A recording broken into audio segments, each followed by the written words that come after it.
किससे होना है? अपने निज आत्म दृष्टि से ही वहां काम बनेगा। गुरु तारण स्वामी की शरण में भी निज आत्म दृष्टि से ही काम बनेगा। तो भैया निज आत्मा अभी है क्या? नहीं।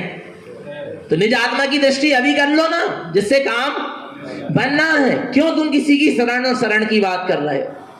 नहीं आ रहा भगवान आत्मा लेना तो हर स्थिति में निस्वभाव का ही आश्रय पड़ेगा। चाहे चौथे काल में चले जाओ, चाहे श्री मंदिर के समूह शरण में चल जाओ, चाहे तारण स्वामी की चरण शरण में चल जाओ, तुम्हारा काम तो तुम्हारे निस्वभाव के आश्रय से ही। तो अभी लो ना निस्वभाव का आश्रय। क्यों श्री मंदिर को खोज रहे? क्यों तारण स्वामी को खोज रहे? नहीं आ रहा भगवान आत्मा।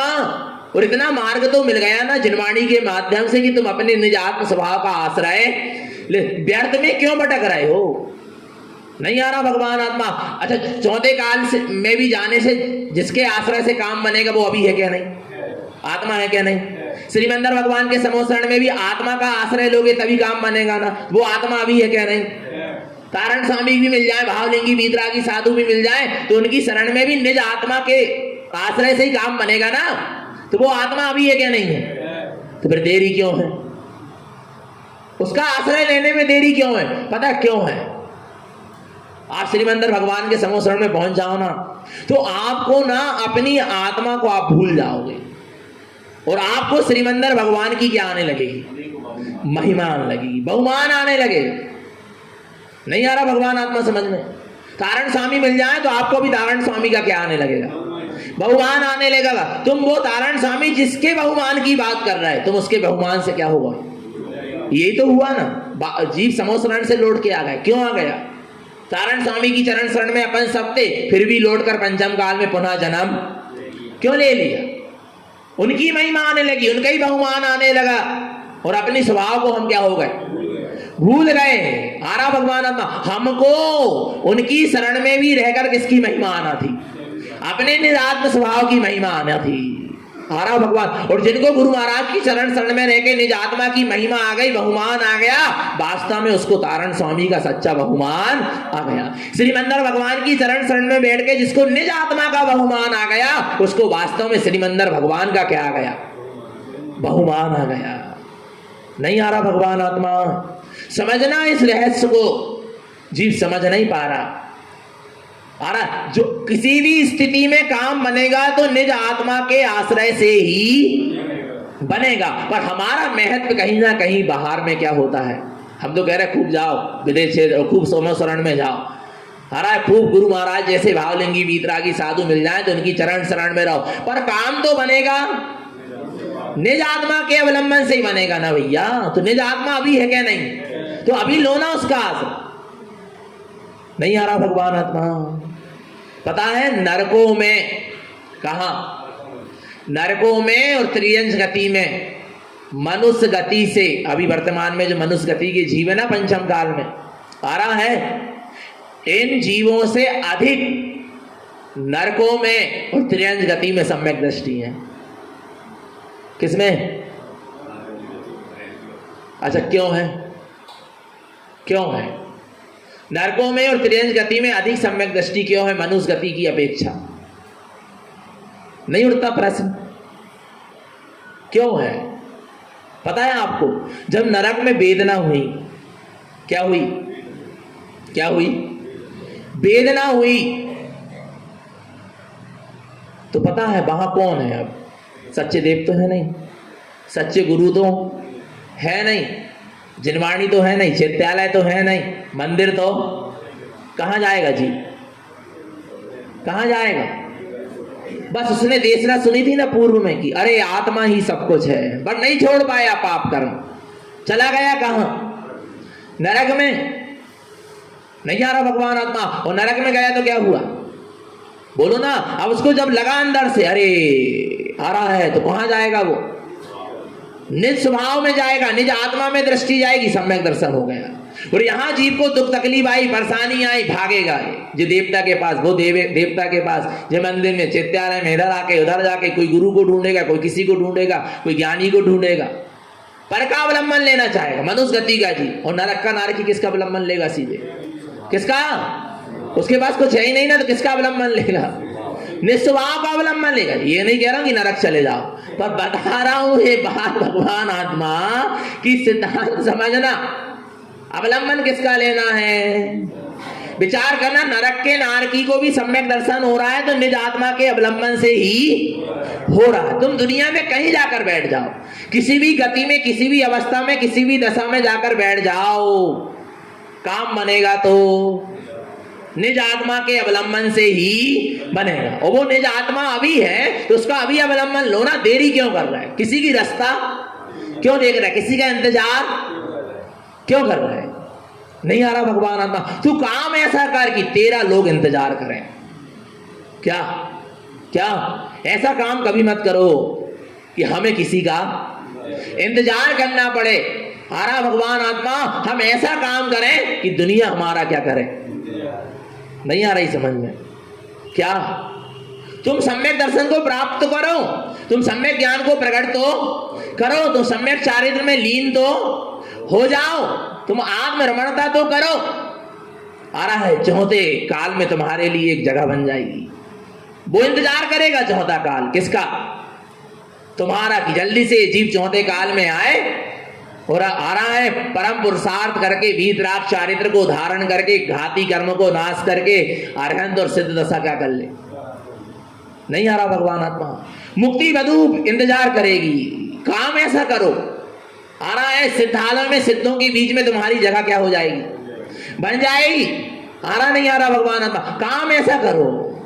पर तुम आ रहा नहीं, पर के पीछे मत बैठे रहो, अपने मार्ग को पर के पीछे मत रोको, अपने मार्ग में आगे बढ़ते चले जाओ। आ रहा नहीं आ रहा भगवान आत्मा, सब कुछ मिल जाएगा। तुम निज का अवलंबन तो लो, भजन राज सहनन शरीर मिलेगा, चौथा काल मिलेगा, पूरी योग्यता मिल जाएगी साधना करने की, वीतरागी होने की और सिद्धि मुक्ति को प्राप्त करने की। और तुम चाह लो कितने की चौथा काल मिल जाए, तुम चाह लो कितने ही भजन राज सहनन शरीर मिल जाए, विदेश क्षेत्र मिल जाए, भगवान का समोस, कुछ नहीं मिलना। तुम निस्वभाव का क्या करो? अनुभव करो, वेदन करो, आश्रय तो लो, तुम्हारा ही समोह शरण लग जाए। तुम्हें किसी के समोह शरण में जाने की जरूरत। पता है महावीर स्वामी का जीव मारीची की पर्याय के बाद किसी के समोह शरण में नहीं गया। गया क्या? आदिनाथ भगवान के समोह शरण से जोड़ के आया तो किसी के समोह शरण में नहीं गया। बस सिंह की पर्याय में निज आत्मा का क्या लिया? आश्रय किया, निज आत्मा का अवलंबन लिया, निज आत्मा का अनुभव किया और 10वें भाव में उसका स्वयं क्या लग गया? समोह शरण लग गया, महावीर बन के। काम ऐसा करो किसी के समोह शरण में जाने की जरूरत ना पड़े। काम ऐसा करो कि तुम्हारा ही क्या हो जाए? अगले भाव में समोह शरण लग जाए। नहीं आ रहा भगवान आत्मा, नहीं आ रहा समझ में? यहाँ दास वाला मार्ग नहीं है, यहाँ हाथ फैलाने वाला मार्ग नहीं है, यहाँ किसी के दूसरे का इंतजार करने वाला मार्ग, यहाँ पर के अवलंबन लेने वाला मार्ग। काम तुम ऐसा करो हो कि तुमको किसी की जरूरत ना पड़े, क्योंकि तुम अपने आप में पूर्ण शक्तिशाली हो, परिपूर्ण हो, तुम्हें किसी पर के अवलंबन की जरूरत नहीं है। अब आगे वो जीव कैसे चलता है मोक्ष के मार्ग में? देखो, जिन वैन 28 नंबर की गाथा, जिन वैनम सहकारम मिथ्या पुण्यान सल्लते तम चा विगतम विषय कसायम ज्ञानम अनमोय कम्य गलीयम चा। जिन वैनम सहकारम, किसका सहकार करो? जिनैन परमात्मा के वचनों का क्या करो? सहकार करो। क्या सहकार करो? कि मैं आत्मा, शुद्धात्मा, परमात्मा ही हूं। इससे क्या होगा? मिथ्या पुण्यान सल्लते तिक्तम, सारा मिथ्या भाव क्या हो जाएगा? तिक्तम, क्या हो जाएगा? छूट जाएगा। कुज्ञान भी क्या हो जाएगा? छूट जाएगा। सल्यम तिक्तम, सल्य चिंताएं भी क्या हो जाएंगी? समाप्त। आ रहा है विगतम विषय कसायम, विषय कसाय भी क्या हो जाएंगी? छूट जाएंगी। ज्ञान में अनमोय कम्य गलीयम चा, और जैसे जैसे ज्ञान स्वभाव में लीन होता चला जाएगा, कम्य गलीयम चा, कर्म भी क्या हो जाएंगे? जिनैन परमात्मा के वचनों का सहकार माने निज आत्म स्वभाव का सहकार, उससे मिथ्यान कुज्ञान सल सब क्या हो जाएंगी? सब छूटेंगे। आ रहा है भगवान आत्मा। और विगतम विषय कसायम, 5 नदी के विषय और कसाय भी क्या हो जाएंगे? और फिर क्या होगा? जब पता है मिथ्यात्व, कुज्ञान, सल, 5 इंद्रिय के विषय और कसाय ये आत्मा में लीन नहीं होने देते। ये क्या नहीं होने देते? क्या नहीं होने देते? मिथ्यात्व भाव कभी आत्मा में लीन नहीं होने देगा। आ रहा है भगवान? कुज्ञान का भाव आत्मा में लीन नहीं होने देगा। सल्ल, कोई भी जरा सी भी सल्ल है, किंचित मात्र भी सल्ल है तो वो आत्मा में लीन नहीं होने देगी क्या? बोलो। आ रहा भगवान आत्मा। और विषय कसाय, 5 इंद्रिय के कोई भी विषय में लगे रहोगे तो आत्मा में लीन नहीं हो पाओगे। और कसायम, कसाय का परिणाम भी आत्मा में लीन होने नहीं देगा। और जिनके मिथ्यात्व, कुज्ञान, सल, विषय और कसाय क्या हो गए? छूट गए। ज्ञानम अनमोयम, ज्ञानम अनमोय माने वो अपने ज्ञान स्वभाव में क्या हो जाएगा? लीन हो जाएगा। कम गलियम चा, उसके सारे कर्म क्या हो जाएंगे? आत्मलीनता के लिए भी तो क्या चाहिए? पुरुषार्थ चाहिए। और क्या पुरुषार्थ चाहिए? कि मिथ्यात्व, कुज्ञान, सल, 5 इंद्रिय के विषय और कसाय ये हमें आत्मरमणता करने में बाधक बन रहे हैं। इन बाधकों को क्या कर दो? क्या करना पड़ेगा? अलग करो। जो तुम्हारी साधना में क्या बन रहे हैं? बाधक बन रहे हैं। जो तुम्हारे परम आनंद को लूटने में क्या बन रहे हैं? बाधक। जो तुम्हें सुख शांति से नहीं रहने दे रहे, उसमें क्या बन रहा है? तुम्हारी सुख शांति आनंद में बाधक बन रहे हैं। उनको क्या कर दो? छोड़ दो, अलग करो। पर कहां? हमें तो मिथ्यात्व में, कुज्ञान में, सल में, विषय कसाय में ही क्या आ रहा है? आनंद आ रहा है। जबकि ये बाधक है तेरे आत्मा के आनंद को लूटने में। जो भी बाधक बने उनको क्या कर दो? गुरु महाराज ने नयन समुच्चय सार में कहा है क्रोध करो। क्या करो? क्या करो? क्रोध करो। पहले तो कुछ गाथाएं कहीं कि क्रोध मत करो। आ रहा फिर बाद में क्या कह दिए? क्रोध करो। बोले क्रोध का किस पे करें? किस पे करें? जैसे बाहर में होता ना, अपने कोई काम ना होने दे और अपने काम में कोई क्या कर रहा हो, बाधक बन, उसके ऊपर क्या आता है? क्रोध आता है, गुस्सा आती। इसको देख लेंगे, इससे तो बदला लेंगे, इससे तो ये करेंगे, इसको तो बिल्कुल जो मेरे रास्ते में आएगा मैं उसको क्या कर दूंगा? साफ करके रख दूंगा। नहीं बोलते थे भगवान आत्मा? और कर पाओ और पर कर्म जरूर का कर ले। ऐसे ही यहां गुरु महाराज कह रहे क्रोध करो। क्या करो? क्रोध करो। बोले क्या क्रोध करो? जो तुम्हारी आत्मरमणता में क्या हो रहा है? बाधक बन रहा है। मिथ्यात्व, अज्ञान, कुज्ञान, राग, द्वेष, मोह, सल, विषय, कसाय ये क्या बन रहे हैं? ये आत्मरमणता में क्या बन रहे हैं? बाधक। तेरे मोक्ष के मार्ग में क्या बन रहे हैं? बाधक बन रहे हैं। इनको क्या कर दो? क्या कर दो? रास्ते से क्या कर दो? साफ मिटा दो, इनको उखाड़ के फेंक दो। उन्मूलितम लिखा गुरु महाराज ने। उन्मूलितम माने उखाड़ के क्या कर दो? इनको फेंक दो, क्योंकि ये तेरे आत्म स्वभाव में क्या बन रहे हैं? बाधक बन रहे हैं। इन पर क्रोध करो। आ रहा है पर पे क्रोध। अपने अंदर के विकारी भावों पर क्रोध करो, क्योंकि भगवान आत्मा नहीं तो तुम अपने स्वरूप में रमण। तो इन विकारी भावों का जो त्याग कर देता है वो बड़ा निश्चिंत होके, निराकुल होके, निर्विकल्प होके, बड़ी शांति के साथ ज्ञानम अनमोय अपने ज्ञान स्वरूप में लीन हो जाता है। कम गलियम चा, और उसके सारे कर्म क्या हो जाते हैं? गल जाते हैं। आगे देखो। और देखो अब षटकमल की साधना होगी। किसकी? गुरु महाराज ने पूरी षटकमल की साधना करी है। जितने पूरे ग्रंथ लिखाए ये षटकमल की साधना से लिखाए, और षटकमल से ही की अनुभूतियों से ही ये ग्रंथ क्या हुए? निकले हैं। आ रहा है भगवान आत्मा। देखो क्या कहते हैं? कमलम कमल सहावम सट कमलम तीर्थ ममल आनंदम दर्शन ज्ञान स्वरूपम शरणम अनमोय कम्य संकिपिनम। क्या कह रहे हैं? कमलम कमल सहावम। आत्मा कैसा है? कमल स्वभावी है, ज्ञायक स्वभावी है। सारे कर्मल रूपी कीचड़ में रहने के बाद भी उससे भिन्न, निर्लिप्त और न्यारा है। और जो ऐसे कमल ज्ञायक स्वभाव को क्या कर लेता है? अपने अनुभव में ले लेता है, उसके आत्म कमल अर्थात उसके आत्म प्रदेश क्या हो जाते हैं? खिल जाते हैं। क्या हो जाते हैं? किसके? जिसने आत्मदृष्टि करी है, आत्म अनुभव किया है, अपने शुद्धम प्रकाशम शुद्धात्म तत्व चैतन्य सूर्य का जिसको वेदन हुआ है, उसका कमल क्या हो जाता है? आत्म प्रदेश क्या हो जाते हैं? खिल जाते हैं, खुल जाते हैं। आ रहा है। और जब आत्म प्रदेश खिल जाते हैं और खुल जाते हैं तो फिर क्या होती है? सट कमलमति अर्थ ममलया आनंदम। इन षट कमल की साधना से, इस षट कमल के द्वारा 3 अर्थ, सम्यक दर्शन, सम्यक ज्ञान और सम्यक चार, इन 3 अर्थ की क्या होती है? साधना होती है। ममल आनंदम, जिससे तुम्हें अपने ममल स्वभाव का क्या होता है? आनंद। षट कमल की साधना वाले अपने ममल स्वभाव के आनंद को लूटता है। कौन से कमल की साधना वाले? षट कमल। क्या कहलाते षट कमल? गुप्त कमल, नाभि कमल, हृदय कमल, कंठ कमल, मुख कमल और बिंद कमल। कौन कौन से? गुप्त कमल, इसके बाद नाभि, इसके बाद हृदय, कंठ, मुख और बिंद। ये कितने कमल हो गए? 6 कमल हो गए। इन षट कमल के द्वारा अपने रत्नात्रय स्वभाव की क्या होती है? आराधना होती है, साधना होती है। और जहां रत्नात्रय जैसे जैसे प्रकट होते चले जाते हैं, ममल आनंदम, अपने ममल स्वभाव का वैसे वैसे आनंद क्या होता जाता है? प्रकट होता जाता है। गुप्त कमल खिले, गुप्त कमल से ऊपर उठोगे तो नाभि कमल, नाभि कमल खिलेगा, नंद दशा प्रकट होगी। कौन सी दशा प्रकट होगी? नंद दशा प्रकट होगी। नाभि कमल से हृदय कमल खिल जाएगा तो आनंद की दशा प्रकट होगी। आ रहा है। और कंठ कमल पे पहुंच गई शक्ति, कंठ कमल खिल गया तो आ रहा है चिदानंद की दशा प्रकट होगी।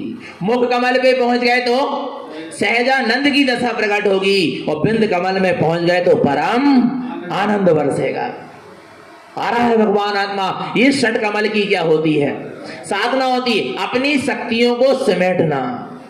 जो आत्म प्रदेश शक्तिवान है, दर्शन ज्ञान शक्ति से भरा हुआ है, वो आत्म प्रदेशों की शक्ति क्या है? चारों तरफ फैली। उसको क्या करना? दर्शन ज्ञान स्वरूपम। अपने दर्शन ज्ञान की शक्ति को अपने स्वरूप में क्या करना? समेटना। और जैसे ये दर्शन ज्ञान की शक्ति अपने अपने में क्या होती जाती है? सिमटती चली जाती है, कमल खिलते चले जाते। पर शक्तियों का ऊपर उठना, काय का ऊपर उठना? स्वभाव की ओर उठना बहुत पुरुषार्थ लगता है। क्या होता है? क्योंकि बीच में बहुत सारी बाधाएं हैं। संसार, शरीर, भोग, विषय, पाप, कसाय, अज्ञान। इसलिए तो कह दिया पहले, मिथ्यात्व, ज्ञान, सल और विषय और कसाय, ये आपको ऊपर उठने नहीं देंगे। षट कमल को खिलने पहले इनका क्या कर दो? त्याग करो, तब तुम्हारे कमल क्या हो पाएंगे?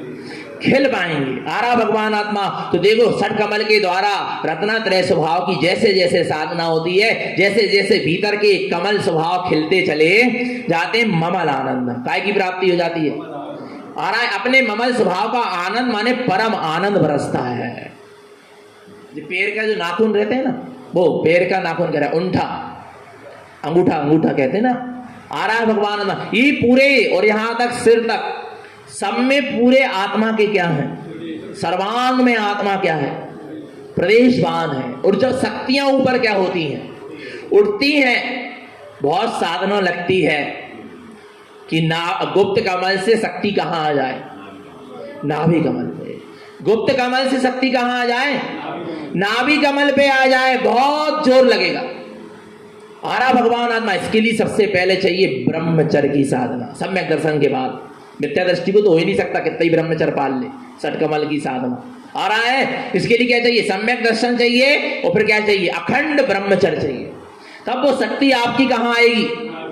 नाभि कमल में आएगी। ऐसे नहीं आ जाएगी। और नाभि कमल से फिर बड़ा पुरुषार्थ लगता है कहां आने में? हृदय कमल में आने में। आरा भगवान आत्मा। हृदय में जो मोह की क्या है? परिणति है, राग की परिणति, वो गलेगी ब्रह्मचर्य के बाद। आरा भगवान आत्मा। वो मोह और राग की परिणति गलेगी, तब जाकर हृदय कमल क्या होगा? खिलेगा। आरा भगवान आत्मा। और फिर ऊपर शक्ति क्या होगी? कंठ कमल तक क्या होगी? पहुंचेगी भगवान आत्मा। तो यहां कसाय का परिणाम क्या होगा? गलेगा। तब जाकर कंठ कमल क्या होगा? खिलेगा भगवान आत्मा। आ रहा है समझ में? नहीं आ रहा समझ में? और मुख कमल पे जो कर्मों की प्रकृति है वो क्या होने लगेंगी? क्षय होने लगेंगी। तब ये मुख कमल क्या होगा? खिलेगा। और जब कर्मों की प्रकृति क्या हो जाएंगी? क्षय हो जाएंगी। आरा भगवान आत्मा। और जब वहां से मां शुद्ध शुद्ध शुद्ध शुद्ध शुद्ध ज्ञान ज्ञान ज्ञान ज्ञान बढ़तेगा, तब बिंद कमल क्या हो जाएगा? खिल जाएगा। ये 9 सूत्र सुधरे गुरु महाराज के। पढ़ते मंदिर विधि में ऐसी रचना नहीं हो गई 14 ग्रंथों की। ऐसे ही रचना नहीं हुई, एक अक्षर लिखने से पहले उसका अनुभव किया है, ऐसे नहीं लिख दिया। आरा भगवान आत्मा 9 सूत्र सुधरे, द्रव्य कर्म, भाव कर्म, नो कर्म, उत्पन्न हित, शायद पढ़ते नहीं पढ़ते पर मन वचन काय। आरा भगवान आत्मा द्रव्य कर्म, भाव कर्म, नो कर्म, उत्पन्न हित और सहाय, ये 9 सूत्र सुधरे। और तब 10वें आत्म सूत्र अर्थात आत्मज्ञान की प्राप्ति कर 14 सिद्धांत ग्रंथों की क्या करी, रचना करी। आरा भगवान आत्मा ये गुरु महाराज के की क्या थी, वास्तविक क्या थी, साधना थी। आरा भगवान आत्मा पूरी नाभि कमल में पूरी त्रिवेणी है। त्रिवेणी कहां से निकली, त्रिवेणी कहां से निकली, नाभि कमल से। पूरा विचार मत कहां से है, नाभि कमल से। आचार मत हृदय कमल की साधना के साथ प्रकट हुआ है आरा भगवान आत्मा। और आगे चलो तो कंठ कमल, सार मत, कौन सा मत, सार मत। मुख कमल में आओ तो ममल मत, कौन सा मत, ममल मत। वो सिद्धि प्रकट हुई है गुरु महाराज को जो सर्वज्ञ परमात्मा को हुई है, जो सर्वांग से वाणी खिलती सर्वज्ञ के, वो ही वाणी ममल पहाड़ में जाकर गुरु महाराज के मुख कमल से क्या हुई है, खिली है। जब तो आपको भूलनाओं को सुनने में क्या आ रहा है, आनंद आ रहा है। आरा भगवान मुख कमल खिला है तब आनंद आ रहा है, ऐसे ही नहीं आ रहा। आया और आगे चले तो कहां, केवल मत माने कहां, बिंद कमल। केवल मत की पूरी साधना कहां है, बिंद कमल में है। और जब भगवान आत्मा निर्विकल 9वें अधिकार में छद्मस्तवाणी के, जहां वो 572 शून्य देखते हुए और अपने शून्य स्वभाव में क्या हो गए, शून्य समाधि में लीन हो गए। जय शून्य समाधि उत्पन्न साहि, निर्विकल्प समाधि में जहां जाकर गुरु महाराज ठहर गए, आरा यहां ठहर गए। इसको सहसार चक्र कहते हैं। आरा भगवान आत्मा ये दशा है, ये पूरी क्या है, साधना है काय की, 60 कमल की। पर इनको साधने में बड़ा क्या चाहिए, पुरुषार्थ चाहिए। इन कमलों से कहो तो शक्ति बाहर भी निकल जाए और कहो इन कमलों से शक्ति अंदर में सिमट भी जाए। शक्ति अंदर में सिमट नहीं पाती और क्या हो जाती है, बाहर निकल। इसके लिए पुरुषार्थ चाहिए, पौरुष चाहिए। सबसे पहले मिथ्यात्व का त्याग चाहिए, सम्यक दर्शन चाहिए, फिर ज्ञान की प्रगाढ़ सूरत चाहिए स्वरूप की। ज्ञान में आरा भगवान आत्मा ज्ञान का सम्यक निर्णय चाहिए। इसके बाद चारित्र में सबसे पहले ब्रह्मचर्य चाहिए, तब ये कमल क्या होंगे, खिलेंगे। और राग की का गलना, राग का मोह का गलना, कसायों का गलना, कर्मों की प्रकृतियों का क्षय होना, और ये सब अपने स्वभाव के आश्रय से होगा। फिर गुरु महाराज अब क्या करें, तो गुरु महाराज कह रहे 60 कमल का खिलना ये कार्य है, पर कारण क्या है, अपने स्वरूप की दृष्टि। क्या कारण है, देखो ये कमल कैसे खिलेंगे। दर्शन ज्ञान स्वरूपम, जहां सा दर्शन और ज्ञान की समग्र शक्ति कहां लगेगी, स्वरूप में लगेगी।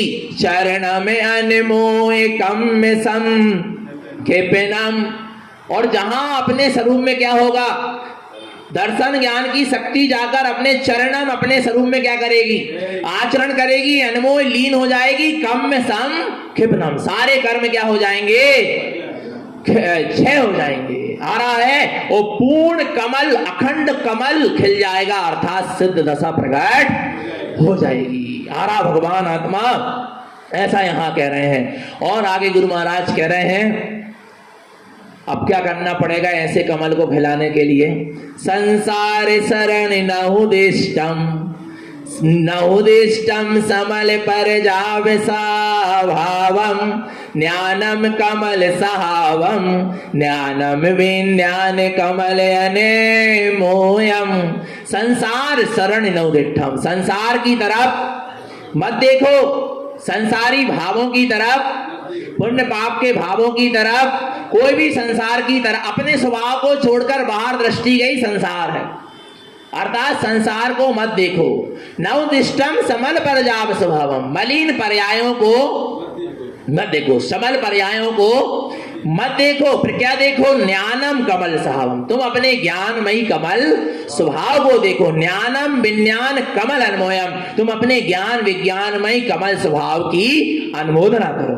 आगे देखो क्या कहते हैं, जिनोत्तम सद्दहनम। फिर कह रहे गुरु महाराज ये सारा काम गाय से बनेगा, कछु नहीं कर पा रहा है तो क्या करो, जिनोत्तम सद्दहनम सद्दहनम अप्य सुधप्य ममेलम च परम भावे उपलब्धम परम सहावेन कम्य विलेयन्ति। जिनोत्तम सद्दहनम, कुछ नहीं कर पा रहे तो जिनोत्तम, जैसा जिनेन परमात्मा ने कहा है सद्दहनम, उसका क्या करो, श्रद्धान करो कि आपके वचन सत्य हैं, ध्रुव हैं और मैं इनको श्रद्धान में लेता हूं। काय में लेता हूं? और श्रद्धान में एक बार जिन वचन बैठ जाए तो श्रद्धान में लिखी चीज को कोई मिटा सकता नहीं। श्रद्धान में जो चीज बैठ जाती है उसको मिटा सकता, और सम्यक श्रद्धान में बैठ जाए तो उसको कोई नहीं मिटा सकता। बोलो ना, बोलो बोलो, मिटा सकता है क्या? स्त्री, पता है स्त्री तलाक हो जाए, क्या हो जाए, पति से क्या हो जाए, तलाक हो जाए, दूसरी शादी भी, एक तो होना नहीं चाहिए आ रहा है, और दूसरी शादी हो जाए, तलाक हो गया, ना उस पति का चेहरा देख रहे ना उससे मतलब है, और हम तो कह रहे हैं वो पति मर भी गया तलाक होने के बाद, तो भी उस स्त्री से पूछो क्या तेरे अंदर से निकल गया कि मेरा पहले कोई था? निकल गया क्या? तलाक हो गया ना। तलाक होने से क्या होता है, कागज में लिख लेने से क्या होता है? नहीं, ये प्रमाण नहीं है अंदर से निकली क्या नहीं निकली वो चीज। नहीं आ रहा भगवान आत्मा समझ में? श्रद्धा में जो चीज बैठ जाती है उसको मिटाना क्या है, बहुत मुश्किल है। और सम्यक श्रद्धा में फिर बैठ गया जिनोत्तम सद्दहनम। जिन्हें परमात्मा के वचन कहां बैठ गए, हमारी कहां बैठ गए, मुख में नहीं। जिन्हें परमात्मा के वचन वचनों में नहीं, कहां बैठना चाहिए, श्रद्धा में बैठना चाहिए। जिनोत्तम सद्दहनम, अब किसका श्रद्धान करें, सद्दहनम अप्य शुद्धप्य ममेलम च। तुम अपने आत्मा शुद्धात्मा अपने ममल स्वभाव का क्या करो, श्रद्धान करो कि मैं आत्मा शुद्धात्मा ममल स्वभावी ही हूं। इससे क्या होगा, परम भाव उपलब्धम। कौन सा भाव, तुम्हारा परम पारणामिक शुद्ध भाव तुमको क्या हो जाएगा, प्रकट हो जाएगा। और जहां परम पारणामिक स्वभाव भाव प्रकट होगा, परम सहावेन कम्य विलेयन्ति, ऐसे परम स्वभाव के आश्रय से कर्म क्या हो जाएंगे, बिला जाएंगे। पर श्रद्धा में बिठा लो एक को, निःशुद्धातम देखो। जिनकी श्रद्धा में जड़ अचेतन बैठ गए हैं ना, उनको निकालना कितना मुश्किल हो रहा, नहीं हो रहा। जबकि पता है कि जड़ वस्तु, ये अचेतन वस्तु, इसमें परमात्मा के एक भी गुण, फिर भी वह क्या हो गई है, बस श्रद्धा में क्या हो गई। अब निकाल, कितना मुश्किल हो रहा निकालना। सब बोले भैया जान रहे हैं, समझ रहे हैं, बात तो बिल्कुल सही है, पर नहीं, छोड़ नहीं सके। कहा है वो श्रद्धा में इतनी क्या हुई है, खतरनाक होती श्रद्धा। श्रद्धा क्या होती है, बड़ी खतरनाक होती है। आ रहा भगवान आत्मा बैठ जाए तो निकलना क्या है, आ रहा है भगवान आत्मा। इसलिए सम्यक श्रद्धा को जगाओ, और सम्यक श्रद्धा भी ऐसी बैठ जाए कि हटे ही ना। नहीं आ रहा भगवान आत्मा, इतनी सम्यक क्या होना चाहिए, श्रद्धा होना चाहिए। आ रहा भगवान आत्मा तो अपनी श्रद्धा में अपने ममल शुद्ध स्वभाव को बिठा लो, और वो श्रद्धा में बैठी चीज, राजा सैनी की श्रद्धा में ममल स्वभाव बैठा है तो नरक में भी है तो कोई दिक्कत नहीं है, आनंद में है। देव गति चला जाए सो आनंद, त्रियन गति चला जाए सो, क्योंकि श्रद्धा में बिठा लिया ना मैंने अपने स्वभाव को। अब कहीं जाकर मैं क्या हो जाऊं, बैठ जाऊं, कोई भी कर्म की धारा, कोई भी बाहर परिस्थिति, अनुकूलता प्रतिकूलता मुझे प्रभावित कर सकती नहीं। आ रहा भगवान आत्मा क्योंकि मेरी श्रद्धा में बैठ गया है क्या, मेरा निचेतन ममल स्वभाव। आ रहा नहीं आ रहा भगवान आत्मा, अब उसको कोई विचलित करे ही, जिसकी श्रद्धा अटूट है। आ रहा है भगवान आत्मा, वो कहीं चला जाए फिर उसकी श्रद्धा टूट सकती। उनको भय है कि कहीं हम वहां चले जाएंगे तो हमारी ये काम श्रद्धा क्या ना हो जाए, माने आपकी बस श्रद्धा क्या नहीं है, अटूट ही नहीं है। इसलिए तुमको भय है कि कहीं वहां जाने से मेरी श्रद्धा क्या ना हो जाए, टूटना। और तुम्हारी श्रद्धा मजबूत है, तुम कहीं जाके बैठ जाओ। हारा भगवान आत्मा, तुम्हारा कोई कुछ कर सकता, इतनी अटूट क्या होना चाहिए, श्रद्धा होना चाहिए। आ रहा है भगवान आत्मा, अपनी श्रद्धा में अपने निःशुद्धात्म देव को बिठा लो। श्रद्धा में एक हो, निःशुद्धात्म देव हो। आगे देखो अंतिम गाथा पढ़ेंगे, हाथ जोड़ो। जिन दृष्टि उत शुद्धम जिन अधिकम मानति बीजो एने ज्ञानम अनमोह विज्ञानम ममल सरोवम च मुक्ति गमनम चा। जिन दृष्टि युक्त शुद्धम, जैसा जिन्हें परमात्मा ने अपनी दृष्टि में देखा है वैसे का वैसा शुद्ध का शुद्ध मार्ग हमको दिया है। जिन्हें अति कम मानति जो एने, जो मन वचन काय योग की निरोधता के साथ एकाग्र होकर अपने स्वभाव में रमण करता है, जिन्हें अति कम मानम, वह कर्मों को क्या कर लेता है, जीत लेता है। ज्ञानम अनमोह विज्ञानम, जहां जीव का ज्ञान उपयोग अपने विज्ञान घन स्वभाव की अनुमोदना करता है, उसमें लीन होता है। ममल स्वरूपम च मुक्ति गमनम चा, वह ऐसे ममल स्वरूप के आश्रय से मुक्ति गमनम चा, मुक्ति में गमन कर लेता है। जैसा जिनने देखा जैसा वचन अमीय बरसाया, वैसे ही शुद्धात्म तत्व का मैंने रूप दिखाया। त्रिविधि योग से सतत करेंगे जो आत्म आराधन, कर्म जीत वे ज्ञान आनंद हो पावेंगे शिव पावन। बोली कमलवती सी ग्रंथादि राज की, अपने परम पारणामिक शुद्ध स्वभाव की, न्याय कमल स्वभाव की, शुद्ध ममलय ममल स्वभाव की। देव देवं नमस्कृत्यं लोकालोक प्रकाशकं त्रैलोक्यं भुवनार्थं ज्योति ओंकारं च विन्दते। अब श्रावकाचार्य जी अपन यथा समय सुधार